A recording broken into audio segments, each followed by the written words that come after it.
Oh, hi. Good morning. It's 6 a.m. on a very cool Tuesday morning.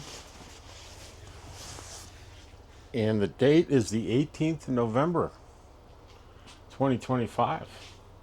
And I have something important to talk to you about.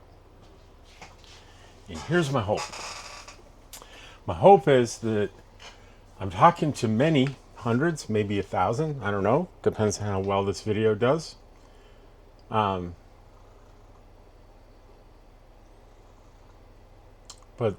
I think there's one of you out there that will directly benefit from this video.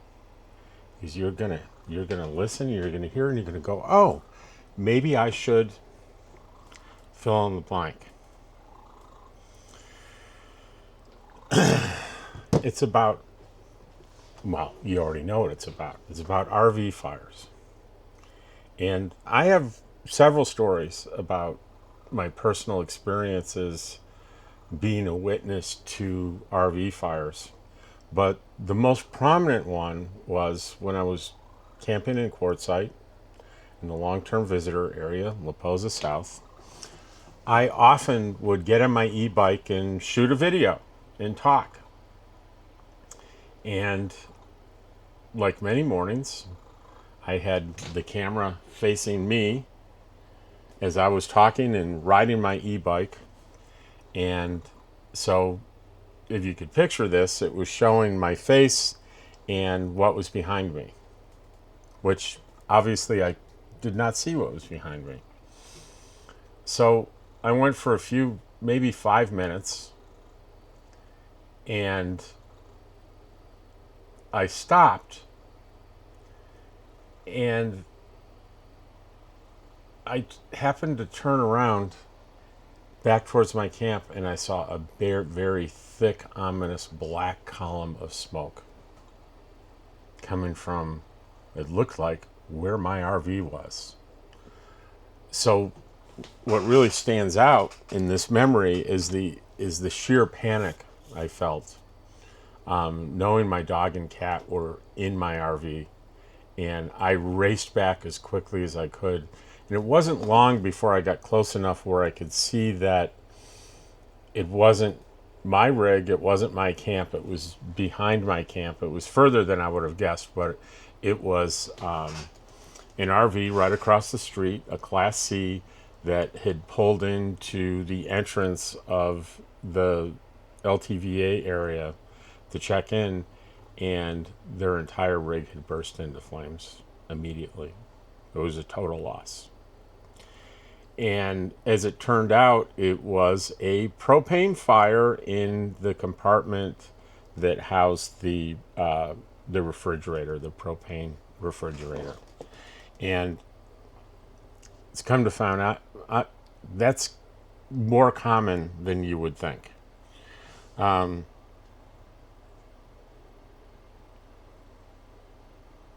I want you to be able to do all the things that you can do to prevent this tragedy from happening to you.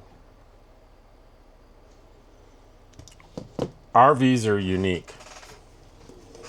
RVs are built of materials that are extremely flammable. They go up very fast, faster than a house, and they built into it there are inherent hazards.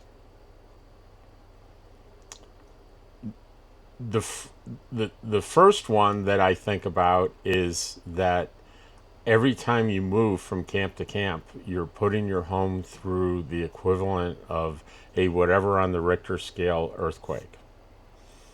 It will loosen electrical connections potentially, and it could loosen propane connections potentially, both of which are a recipe for fire disaster.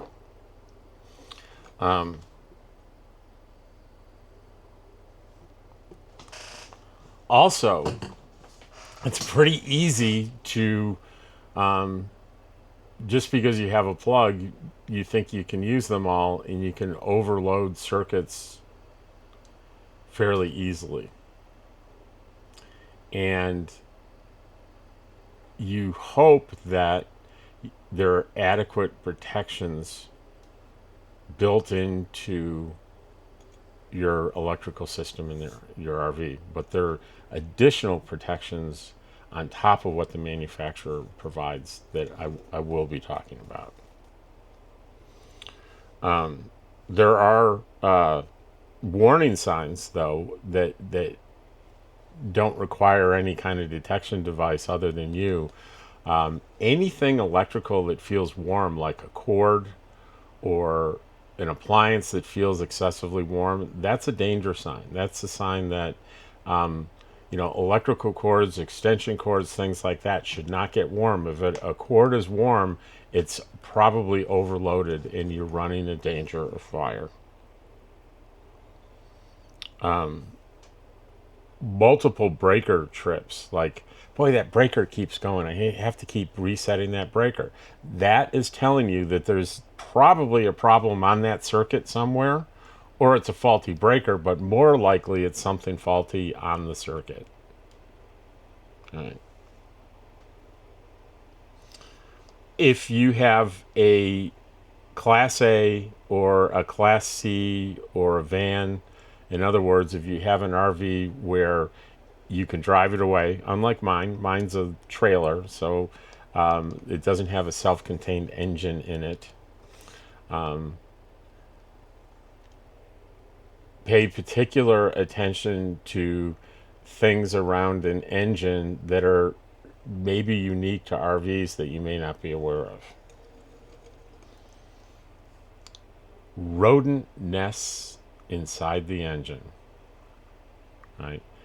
Often, RVs are parked for long periods of time, in days, weeks, sometimes months, in places that cars often aren't. Cars are in driveways, parked on streets, parked in garage, and there's not as much opportunity for critters to come in and build nests. But if you just picture in your mind what a rodent nest must look like, it's very flammable materials. And just think about all the oil that's around an engine, and more importantly, all the heat, and what could potentially happen with that nest help fueling a fire, an engine compartment fire, which can quickly overcome the entire unit.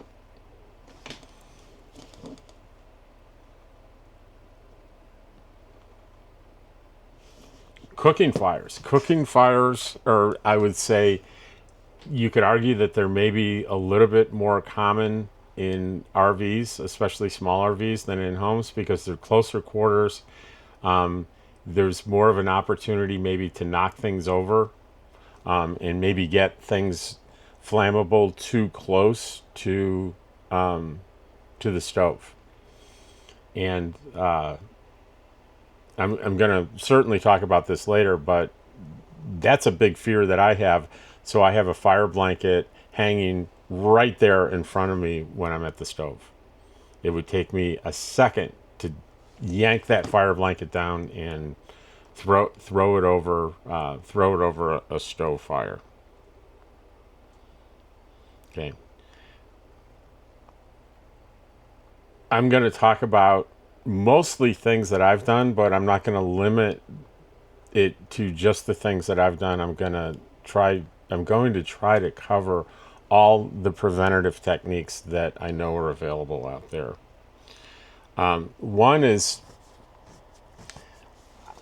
understand that if you're at an RV park and you're hooked to electrical, you have an electrical pedestal that has a circuit breaker in it, and then if you plug in, there's a circuit breaker that controls that in the RV, and you're thinking, well, that's good enough. That's two, right?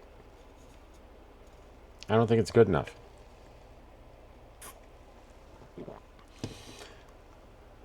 There are devices, and this one's mine. It is not, as you can see, it's not all that inexpensive, but it's worth it. This device will monitor the electrical flow, and if anything is going wrong, it'll shut down and tell you there's a problem, and this is what's wrong. and it gives me a great peace of mind. The other thing that it'll do that's maybe not fire related is not only will it detect high voltage that's higher than it needs to be that is a fire danger, but it also detects low voltage and shuts it down if the voltage drops too low. Now, you may wonder, why is that important? Well, if you put too low a voltage into your RV, you could destroy electrical appliances and devices that are plugged into that. So if I'm protected against that happening, but today's topic is fire, so the higher voltage stuff, it shuts it down.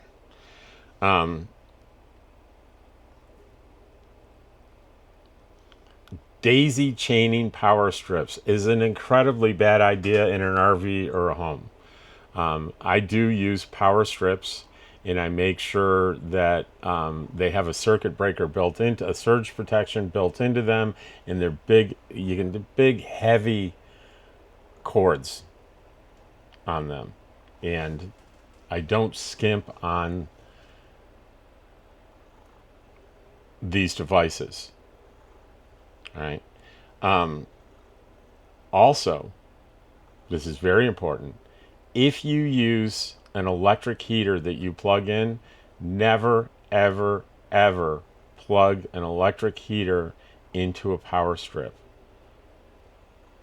I while technically it may be okay with a very heavy duty power strip, I'd say just don't do it at all. I never ever do it, even with my good power strips.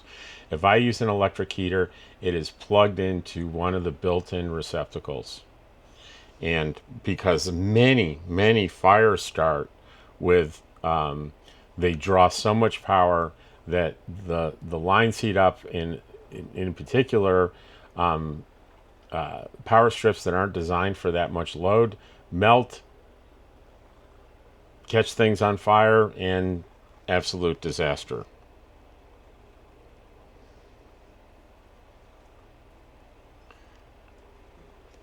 The plug that you use to plug into the pedestal in an RV park, every single time you do it, stop, turn it around, and look at the plug. Look for signs of black scoring on the prongs, and also look for melting of the receptacle.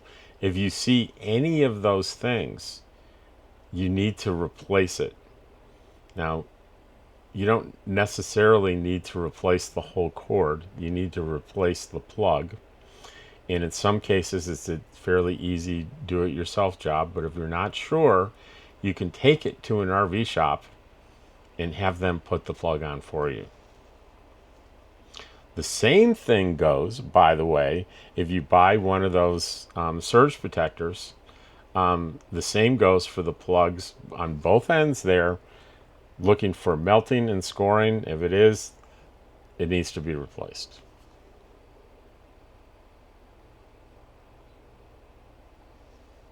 Propane.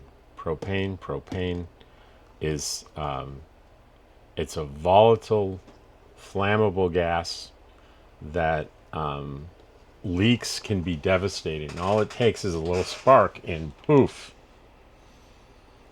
Also, propane gas leaking in your rig is a health hazard. So what are the things that I do to mitigate that? One, I have a device called a gas stop.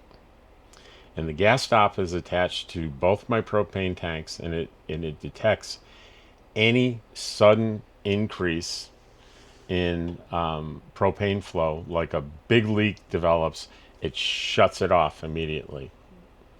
And I've talked about these devices before, and I've had people get on saying, oh, it's a waste of money because modern propane tanks do that automatically. They do not do that reliably automatically.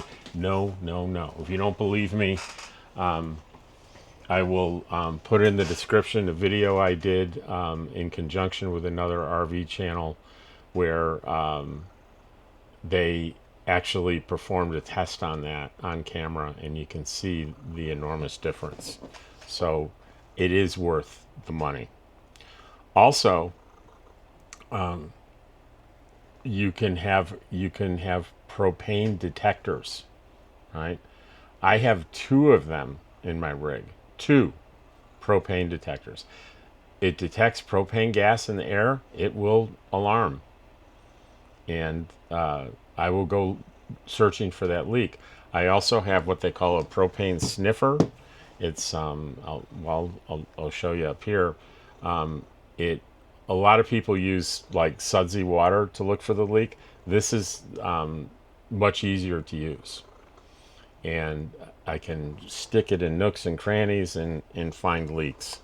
So propane safety is super super important. And if you want to be totally safe when you're driving, unlike the guy that I told you about in the beginning of the video that lost his whole RV, had he had his propane shut off when he was traveling, it probably would not have happened.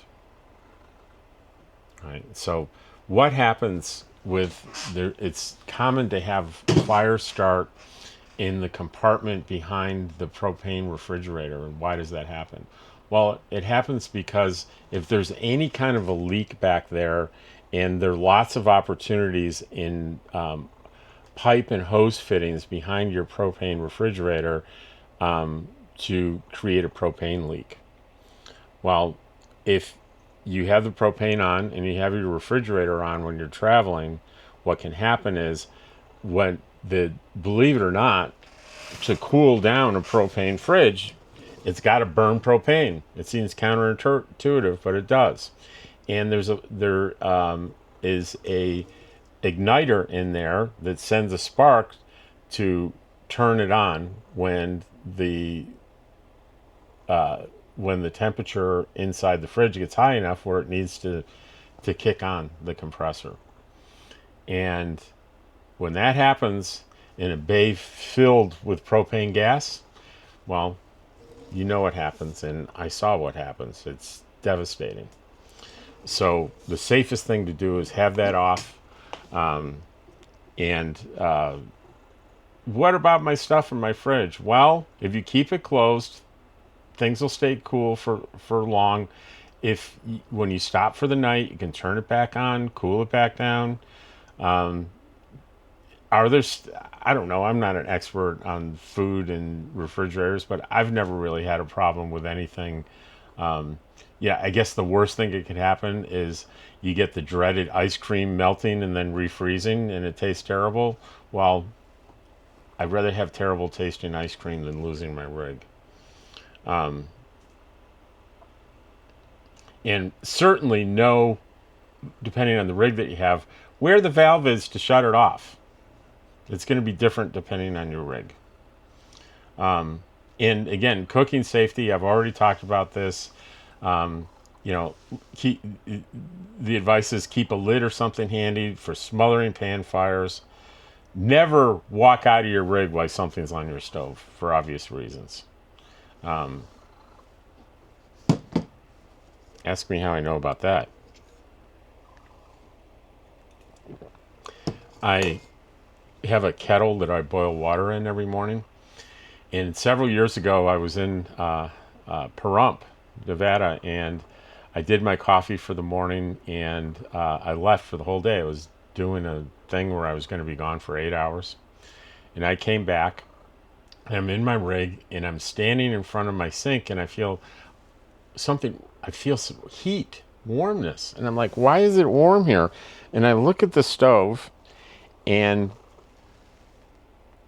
there's a burner still going underneath that kettle.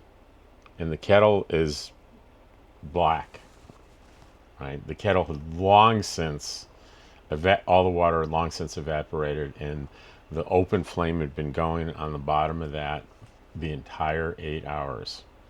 And I used quite a bit of propane. And it scared the heck out of me. So I bought a new kettle and resolved to never ever have that happen again. in your engine. I'm not an expert on engines, but I do need keeping it clean in there, looking for critter nests and getting rid of them when you see them, and any obvious thing where you see wiring going over sharp edges, try to find a way for that not to happen, because that's where you can get a short and sparks and terrible.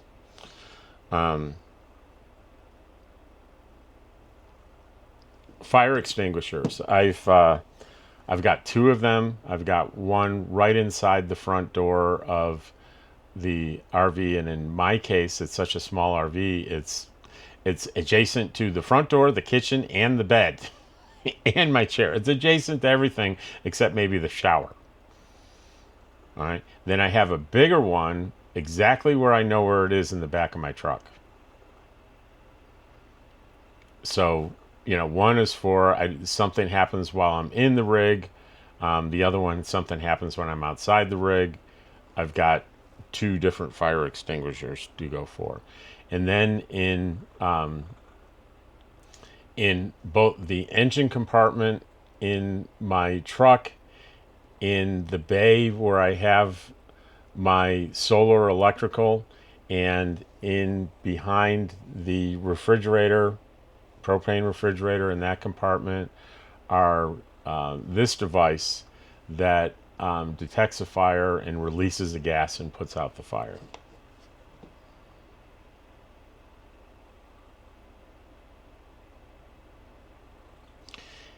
And I don't want to go into a lot of detail about fire extinguisher types. Everyone that I've seen, like in Home Depot and Lowe's and Walmart, are all ABC. That's in ABC, A, B, and C denotes the type of fires that it's good for, and that's all three. You want to get something that's good for all three.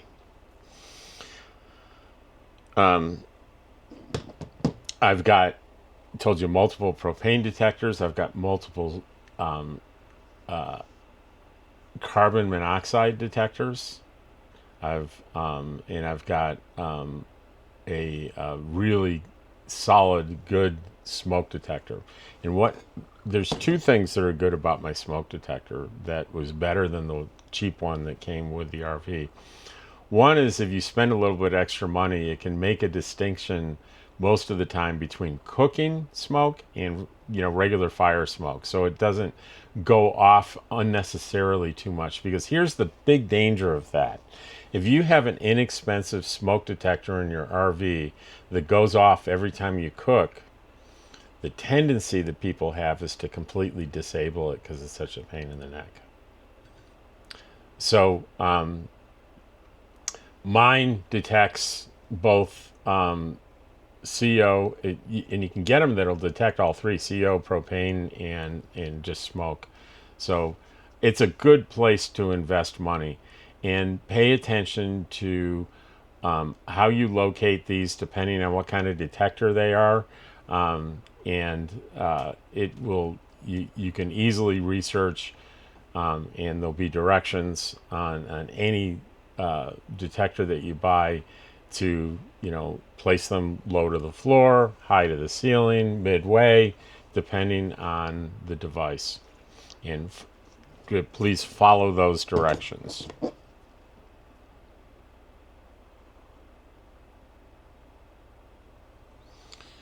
So I've got my notes here, and I just want to review the fire blanket, which you've seen, in the automatic engine fire suppression, the devices that I showed you. We're talking mostly about the preservation of property, but preservation of life is more important, right?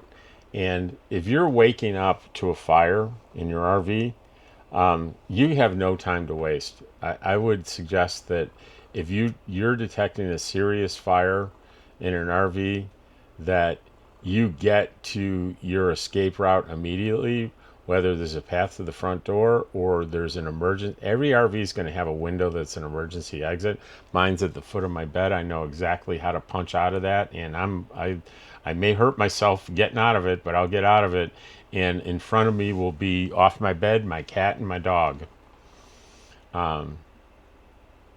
But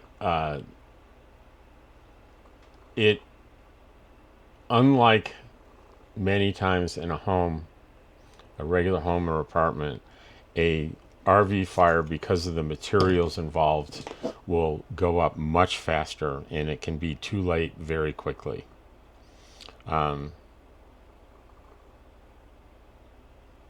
And you can actually practice the escape route. Now, I would stop short of, if you're going out a window and you've got a drop, I would stop short of making that drop in practice, but I would practice opening the window and getting my body part way out to make sure that I know how to do it, and that I'm not going to get clothing caught in anything and get hung up and not be able to get out.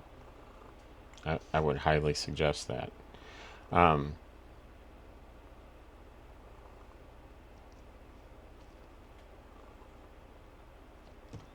Please, please be careful.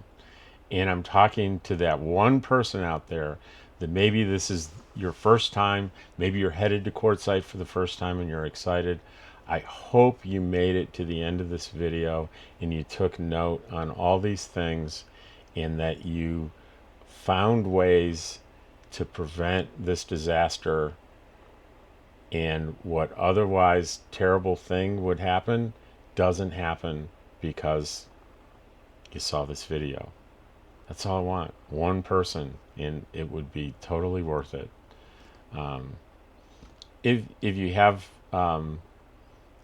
experiential or professional advice that would be beneficial to augment this, please put those things into the comment section so others can read those, and you can join me in helping prevent RV fires. Remember, only you can prevent RV fires.